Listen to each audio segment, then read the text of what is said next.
Welcome to our second tutorial video on Routemap for Jira. In the last video, we have shown you how to add necessary fields like date and date time picker for utilizing Routemap to its full potential. And in this video, we will show you how to map the progress field in Routemap.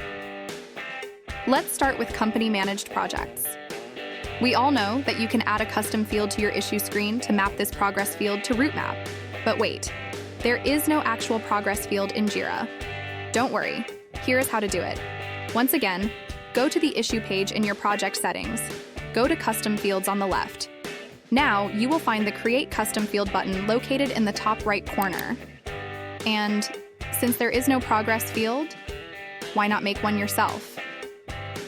You can find the number field from the field type list. Next, you can name it Progress to find it easier. Finally, you can add this new progress field to the issue screens. Click Update, and that's it. You can get back to Routemap board settings. Go to the field mapping settings, and you will see the progress field is ready to be mapped.